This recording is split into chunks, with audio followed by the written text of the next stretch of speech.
Nowadays, many generations use social media for communication, access to latest news, entertainment, and escape from reality. Right now, 4.9 billion people use social media, which is around 60% of global population.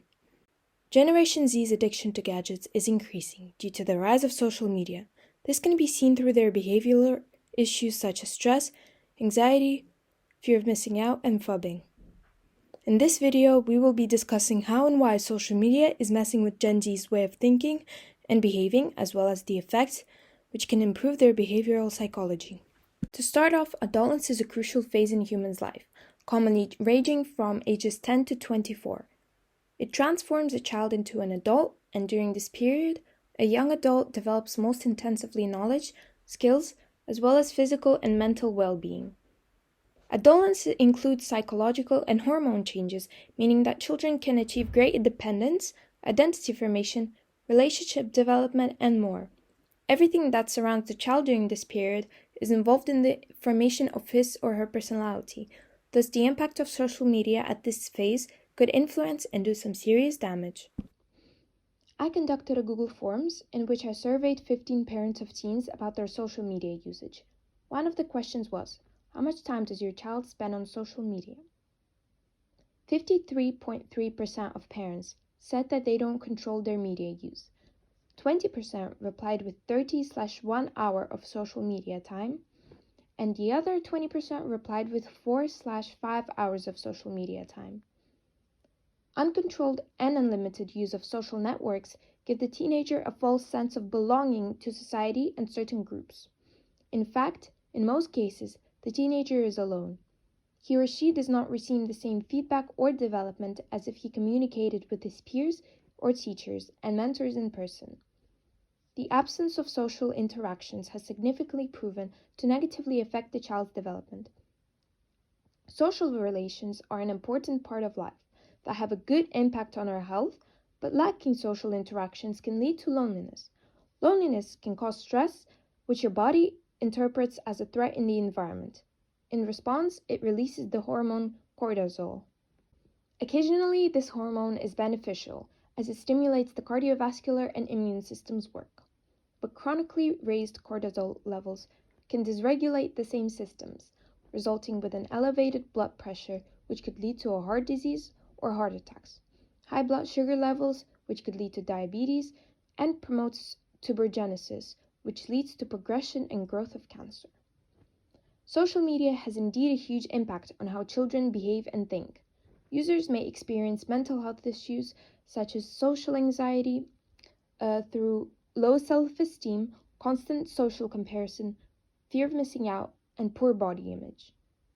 These factors can cause a child to have a negative self-image, which can lead to depression. Anxiety can lead to disruption in the user's daily life, to the point where they have to avoid situations that most people consider normal. Kids with anxiety stop themselves from exploring the world, which prevents them from expanding their possibilities in life and developing as a person and their relationships.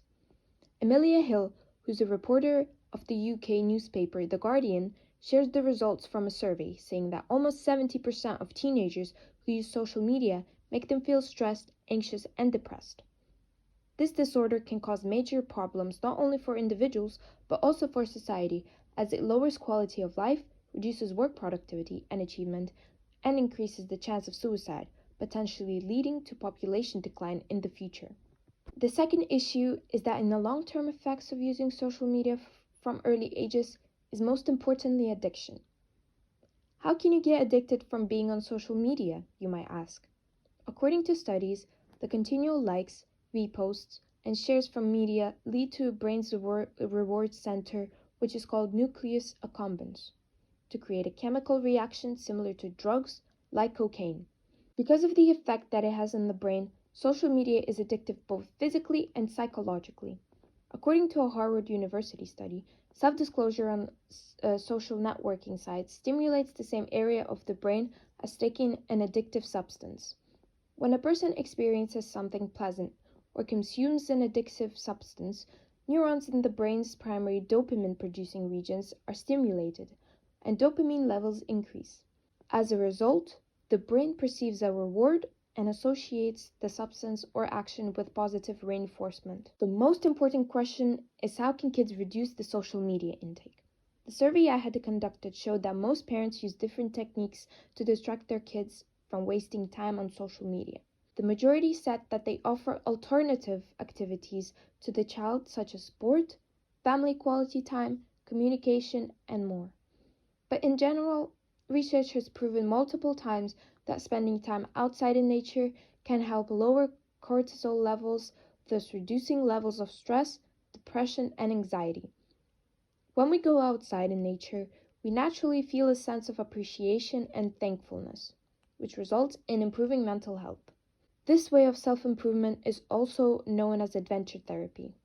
Newport Academy, who explores teen mental health, say that in one study, children who played outside 5 to 10 hours per week expressed feelings of peacefulness, awe, happiness, and a sense of belonging in the world. Moreover, researchers found that these children showed high levels of curiosity, imagination, and creativity.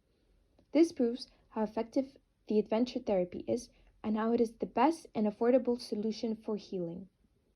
To sum everything up from above, the addiction and misuse of social media is a big problem for the young generations.